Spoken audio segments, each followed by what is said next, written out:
Hope, a very interesting word that over history has become one with great significance, to the extent that some people are named after it, but what exactly is it? I found myself with the need to define it in search for a proper answer, and the best one I discovered was this. To want something to happen or to be true, and usually have a good reason to think that it might. Cambridge Dictionary. This definition proved to be very useful, since something you hope is not the same as something you wish, as hope takes it further with a good reason to promote it.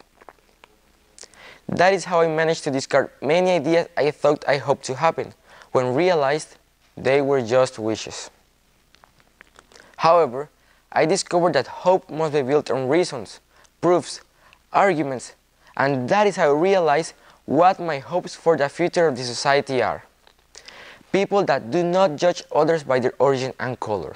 People who know how to appreciate the goodness and virtue in others. People who embrace and understand our differences. People who develop a sense of belonging, not to a single country, but to the world itself. It may seem a bit naive to think about global inclusion and of leaving aside all the stereotypes that exist. However, it is evident that today, this idea of embracement isn't as far-fetched as it sounds, as its advantages and how it can improve our world can be seen on the young people. This idea I have can be seen in the connection people today create that was impossible over a century ago. How people hundreds of miles away can chat in seconds. This greatly creates bridges between people that allow for fast and direct communication over long distances. Many years ago, people based their opinion on faraway countries on rumors and news seen in newspapers, but almost no one of them could check it in first hand if it was accurate, while today you can see it yourself on the internet and talk about it with people away. This is a huge step towards global inclusion, since a major cause in social and cultural exclusion is the lack of information, something that nowadays is each day lower. Information is available to everyone about anything, which is very useful when a disaster occurs, as thousands over the globe can join together by donating and promoting the delivery of humanitarian aids. This can be seen in organizations such as UNICEF, where you can help fight a great variety of problems, like hunger. In the past, when a disaster occurred, most countries had to solve it by themselves, but now, millions can join to help causes, and not only huge ones, but also smaller ones, like seen in GoFundMe, where a lot of people in need have received help from others.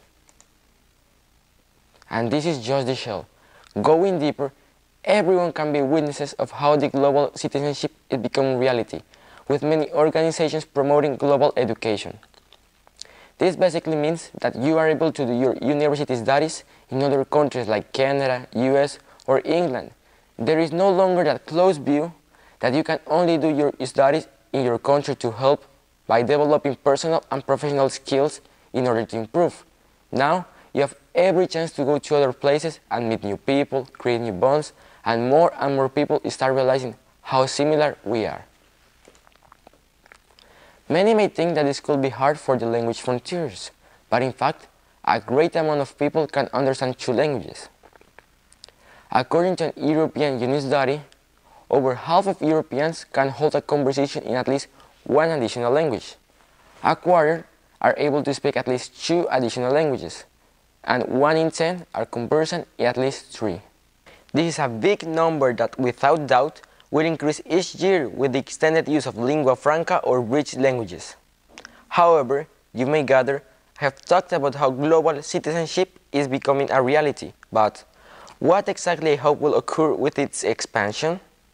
Well, people in coming years will begin accepting easier other cultures and ideas. People fear what they ignore, but when people ultimately learn about others, I have no doubt many conflicts will cease.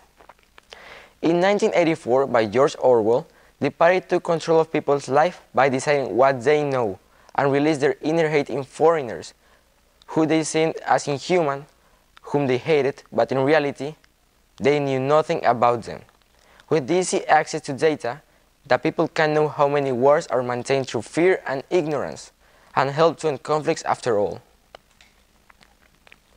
Cultures won't disappear.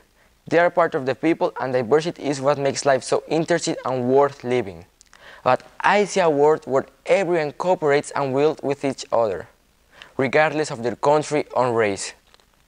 Enemies of peace will still exist, but the society of the future will know how to resolve it, and countries won't be any more foreigners to others, but brothers of Earth. I am Nicolás Hernández from Colegio San José, Barranquilla, and these are my hopes for the future.